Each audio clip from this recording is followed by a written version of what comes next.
Ito ang hardin ng panalangin.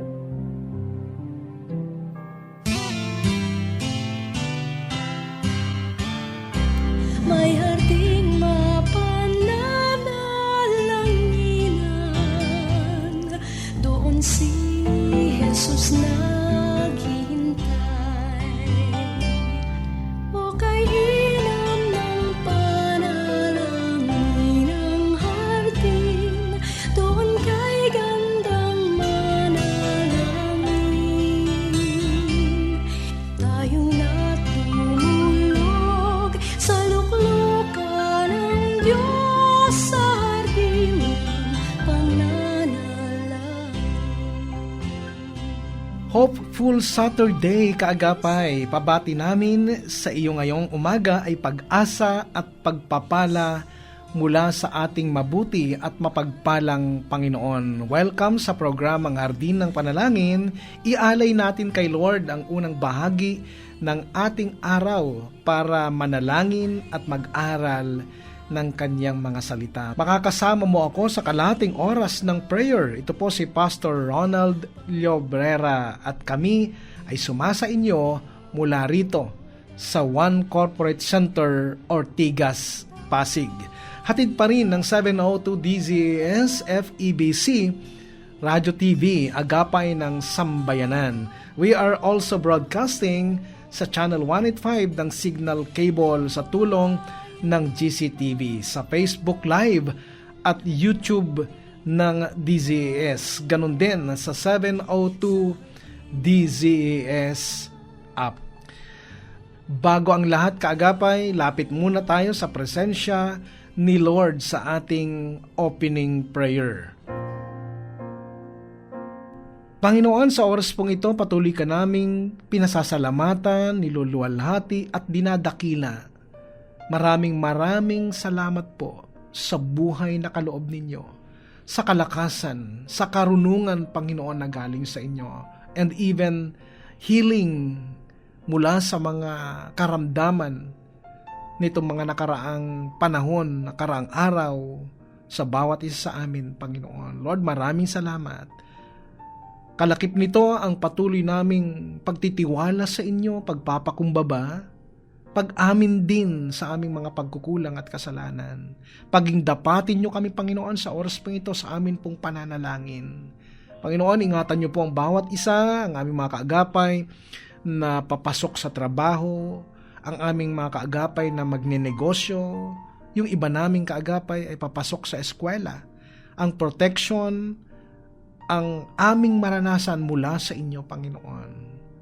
Maging sa mga tahanan na may mga pinagdadaanan sa oras pong ito, Lord, kayo po maging sentro, kayo magbigay ng kalakasan sa kanila sa anumang sitwasyon ng kanilang mga buhay. Maraming salamat po, pinagkakatiwalaan ka namin ng lubos, Panginoon, sa pangalan ng aming Panginoong Hesus.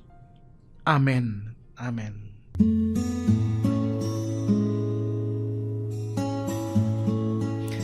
Kagapay, napapakinggan mo pa rin ang programang Hardin ng Panalangin. Ako po si Pastor Ronald Llobrera. Upang mas maging mabiyaya ang ating prayer time, maaari mong i-comment ang iyong mga panalangin kahilingan sa Panginoon sa ibaba. Gawin natin itong lahat para talagang magsama-sama tayo sa panalangin. At ang bawat isa sa atin ay magpasalamat din sa mga katugunan ng Panginoon sa ating mga panalangin kahilingan. At kung sakali mang kaagapay na hindi na mabasa lahat ng ating mga pinapadalang mensahe, umasa kayo na maging sa aming mga personal prayer and devotion ay isasama natin ang inyong mga panalangin kahilingan. At alam din naman natin, kaagapay, na kahit anong mangyari, ang Panginoon ay nakikinig sa atin at tutugunin niya ang mga kahilingang panalangin na ito ayon sa kanyang banal na kalooban sa ating buhay. At sa oras na ito, tayo naman ay mag-aaral ng salita ng Panginoon. Kaagapay, para matanggap at maranasan ang kaloob ng Diyos, kailangang malaman natin ang 6 na katotohanan. Una, ang paglalarawan sa pag-ibig ng Diyos. Ikalawa, may problema ang tao. Ang kasalanan ay umahad lang sa ating pagtanggap ng buhay na walang hanggan. Ito yung kaloob ng Diyos sa atin. Nung isang araw ay nag-iwan tayo ng isang katanungan. May kasagutan ba ang ating problema? Ang sagot ay oo, kaagapay. May kasagutan. Walang iba kundi ang ating Panginoong Hesukristo. Ikatlo, si Kristo ang kasagutan. Tama, kaagapay. Ang Panginoong Hesukristo ang kasagutan sa problema ng kasalanan at kamatayan. Pansinin natin ang hinggigit ng daliri. Ito'y mas mataas kaysa sa ibang daliri. Ito'y naglalarawan sa mataas na kalagayan ng Panginoong Hesukristo bilang anak ng Diyos na nasa langit. Subalit sa kabila ng mataas niyang kalagayan, siya'y bumaba sa lupa upang tayo iligtas sa kasalanan at kamatayan. Ang sabi sa unang Pedro kabanatang 3, talatang 13, sapagkat si Kristo na walang kasalanan ay namatay ng minsan para sa inyo na mga makasalanan upang iharap kayo sa Diyos. Siya'y pinatay sa laman at muling binuhay sa Espiritu. Maliwanag ang hatol ng batas ng Diyos. Ang taong makasalanan ay dapat mamatay para sa kanyang kasalanan. Subalit dumating si Kristo sa daigdig, namuhay siyang perpekto at walang kasalanan sa ibabaw ng lupa at pagkatapos siya'y namatay doon sa krus para sa ating mga kasalanan. Si Kristo ay matuwid at siya'y walang kasalanan. Tayong mga tao ang mga di matuwid at mga makasalanan. Tayo ang dapat mamatay para sa ating kasalanan. Subalit si Kristo ang naging kapalit natin at siya ang namatay sa krus para sa ating kasalanan. Hindi na natiling patay ang Panginoong Hesukristo. Sa ikatlong araw siya'y muling nabuhay at si Kristo ang buhay na tagapagligtas at siya'y nakatayo ngayon bilang buhay na daan, buhay na tulay. Ayon sa 1 Kabanatang 14, talatang 6, sumagot si Jesus, ako ang daan, ang katotohanan at ang buhay, walang makakapunta sa Ama, kundi sa pamamagitan ko. Gawa na ang tulay pabalik sa Diyos, kaagapay. Pwede na tayong magbalik sa Kanya. Minsan pa ay liwanagin natin kung bakit si Kristo lamang ang tulay pabalik sa Diyos. 2 dahilan. Una, nilutas ni Kristo ang problema kung papaano bayaran ng ating kasalanan.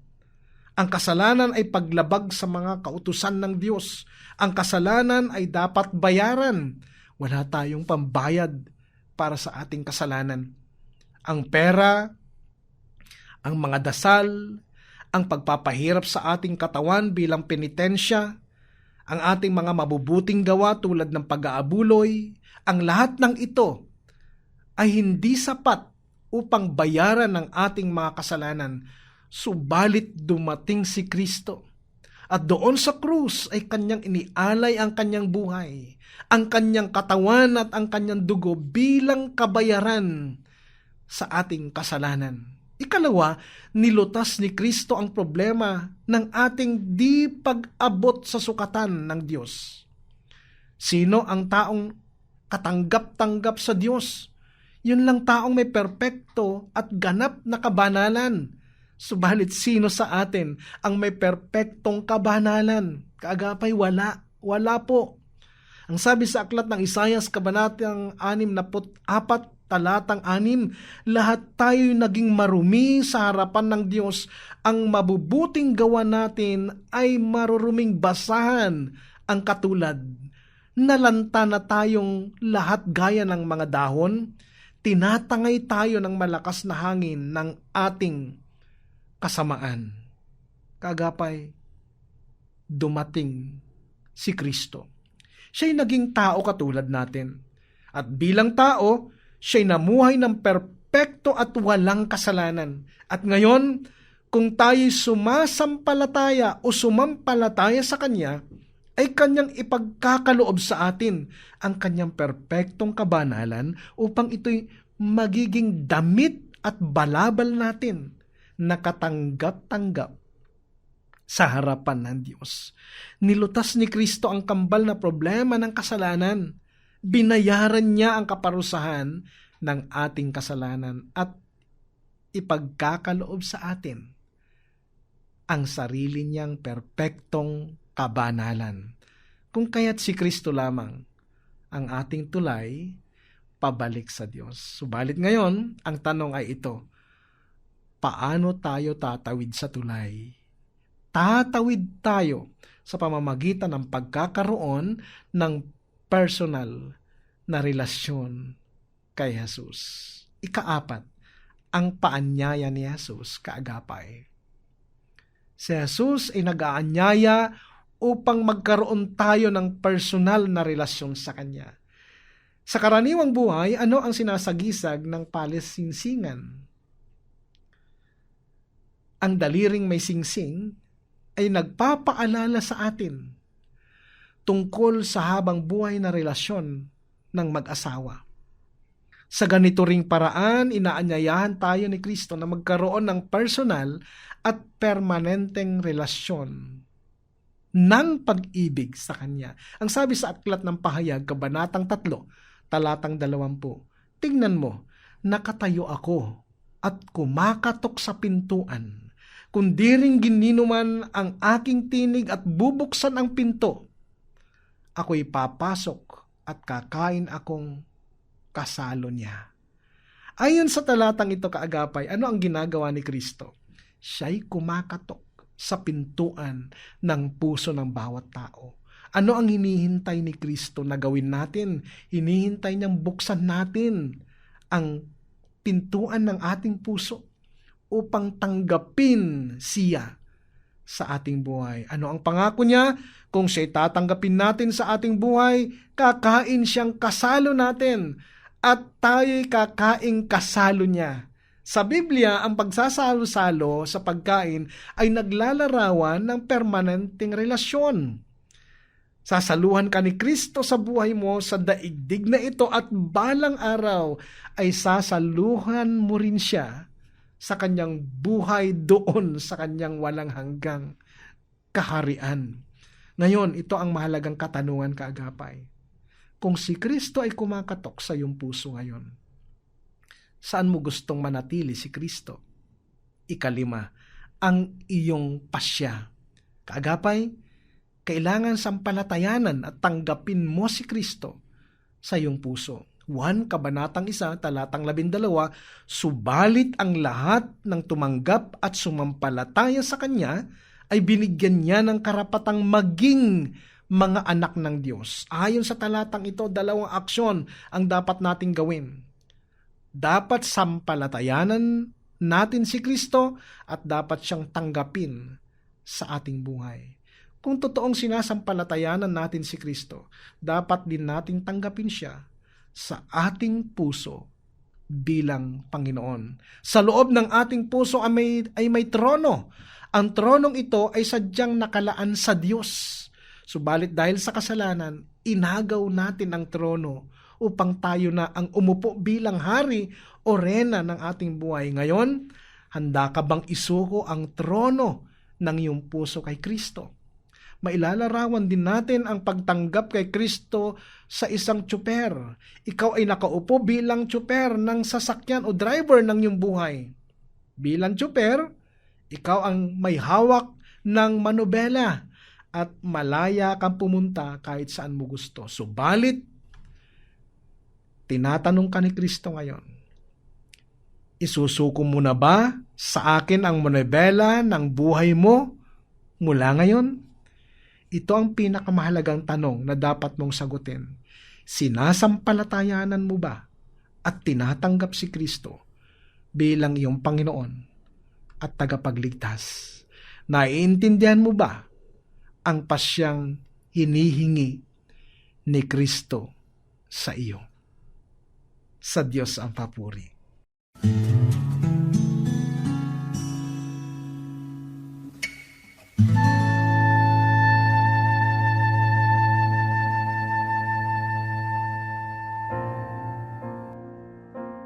Sa sandaling ito, kaagapay, dumulog naman tayo sa Diyos sa pamamagitan ng pananalangin at ilalapit natin sa ating Panginoon ang mga panalangin kahilingan na inyong ipinadala sa amin. Tayo ay manalangin. Panginoon, sa oras pong ito muli kami dumudulog sa inyo, nagpapasalamat, nagpupuri, Panginoon, sa inyong patuloy na kabutihan na aming nararanasan. Maraming salamat po sa pagkakataong ito na kami ay makadudulog sa inyong presensya upang ilapit ang bawat panalangin kahilingan ng aming mga kaagapay. Ipinagpipray namin sa oras na ito, Panginoon, ang aming kapatid na si Rosel Francisco Ganak. Lord, ang aming dalangin para sa kanya ay sa kanyang pamangkin na may lymphoma, Panginoon. Lord, wala pong imposible sa inyo sa sakit na ito, lymphoma cancer. Lord, ang kagalingan ay inyo pong ipaparanas sa aming kapatid na ito, Panginoon. At kayo rin ang mag-provide ng kanilang pangangailangan when it comes to her medication, Panginoon. Lord, pinagpe-pray ko rin ang aming kapatid na si Bernadette Rodriguez. Lord, panalangin niya ay sa kanyang anak na si Raquel na bigyang kalakasan at kagalingan mula sa kanyang karamdaman. Lagi pong sumasakit ang kanyang ulo. Panginoon, Lord, kayo po ang pinakamagaling na doktor, Lord, na magpapadala ng kagalingan sa aming kapatid na ito. Ipinagpe-pray din namin sa oras na ito, Panginoon, si Charuzen Mendoza. Lord, ang pag-iingat at kagalingan ng karamdaman ng kanyang mga mahal sa buhay, Lord, ang aming dalangin sa araw na ito para sa kanya. Ipinagpe-pray din namin, Panginoon, si Felicidad Espiritu, Lord. Ang kanya pong panalangin ay para kay Teodora Villanueva at Pedro Madrijedos, Lord. Good health para sa kanila at kaligtasan sa kanyang buong pamilya. Pinagpe-pray din namin sa oras na ito, Panginoon, ang aming kapatid na si Liza Ocampo. Ang kanyang dalangin ay para sa kanyang pamangkin, Lord, na si Kokoy Campos, Lord, na may sakit sa puso, Lord, at mayroon din cyst sa ulo, Panginoon. Lord, walang imposible sa inyo. Anumang karamdamang ito, Panginoon, ay kaya niyong pagalingin sa pangalan ng aming Panginoong Jesus. Lord, pinagpe-pray din namin sa oras na ito, Panginoon, ang aming kapatid na si Grace Ann Mazo. Ang kanyang panalangin, Panginoon, ay magkaroon ng provision ang kanyang pamilya para sa kanilang pangangailangan, ganun din sa kanyang master's degree, Panginoon. Lord, at alam namin na kayo ang magkakaloob nito, spiritual growth, physical good health, Lord, para sa kanila, promotion, Panginoon, at guidance sa kanilang buhay at sa kanilang pamilya. Amin din pinagpipray, aming kapatid na si Ricardo Marcaida, Lord, ang kanyang panalangin ay tungkol po sa kanyang karamdaman o karamdaman ng kanyang kapatid, Panginoon, na magkaroon ito ng kagalingan from asthma, Panginoon, at maging kanyang asawa ni si Cecilia Marcaida, Panginoon, ay inyo rin pong ingatan at bigyang kalakasan ng kanyang physical na kondisyon, Panginoon. Ipinagpipray din namin si Sister Maribel na galing po sa mild stroke, Lord. Naway makarecover na siya ng mabilis at bumalik ang dati niyang sigla, Panginoon. Pinagpipray din namin ang aming kapatid sa oras na ito na si Sister Mirna de Guzman, Lord, para sa kanyang apo, Panginoon, na talagang nai-stress, anuman ang sitwasyon, anuman ang pinanggagalingan ng stress na ito, Panginoon, Lord, kayo po ang kumatagpo sa apo ni Mirna de Guzman.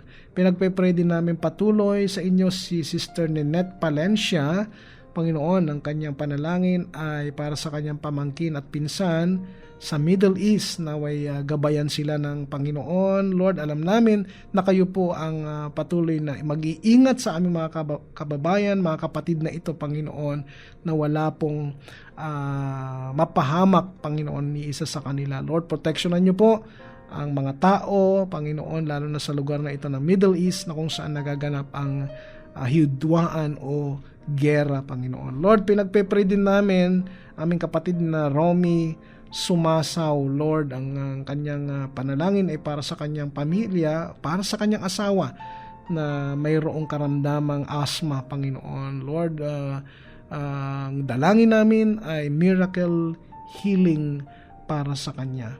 Maraming salamat po, O Diyos, at patuloy din namin inaalala sa inyo ang aming mga kapatid na may mga pinagdadaanan, Panginoon.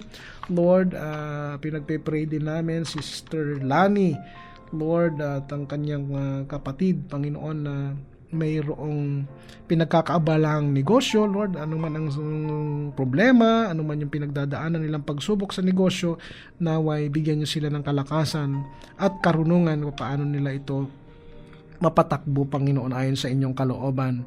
Patuloy ko rin pinagpipray si Sister Evelyn Tagud, Panginoon, at ang buong Tagud family. Patuloy niyo sila ingatan at bigyan ng kagalingan ang kanilang mga karamdaman. Lord, maraming salamat din sa buhay ni Sister Mila Pascua. Lord, ang aking dalangin ay kalakasan, proteksyon at guidance para sa kanila. Ganon din po ang aming kapatid na Sister Cora Salitico. Panginoon, wag niyo po siyang pabayaan at ang kanyang buong sambahayan. Maraming salamat po, O Diyos, dahil alam namin na kayo rin ang tumutugon sa bawat panalangin ng aming mga kaagapay. Lord, inaalala din namin, ito po ay sa darating po na linggo or this week, Lord, ay gaganapin na po ng CCMC Family Camp doon po sa Pampanga, Lord, sa pangunguna nila Pastor Benji and Pastora Christian Arsiaga this coming March 27 to 29. Lord, ingatan niyo po ang family camp na ito at maging daan ito para lalong lumalim at lumago ang mga kapatiran nila sa iglesia. Ganun din po, Panginoon, this coming April 3 and 4, nilalapit namin sa panalangin ang gaganaping youth camp ng TLGR Church, Lord. At alam namin na kayo rin ang gagamit sa camp na ito as an instrument of blessing sa maraming kabataan na makadadalo sa youth camp na ito, Panginoon. Pinupuri ka namin at dinadakila. Ito po ang aming panalangin na mayroong buong pusong pagtitiwala lamang sa inyo, aming Panginoong Yesus. Amen. May harding mapananalangin. Mga kagapay, magkarinigan muli tayo mula Biyernes hanggang Linggo sa radio, online at dito sa Channel 185 ng Signal. Ito'y sa pakikipagtulungan ng GCTV. Para sa programang Hardin ng Panalangin, ako po si Pastor Ronald Llobrera na nagpapaalalang ang Kristiyanong namumuhay ng tapat ay sapat sa lahat ng bagay. Magtapat tayo sa Diyos at ang Diyos ay hindi magkukulang. Pagpalain ka ng Panginoong Yesus. Okay, sarap ng lumapit sa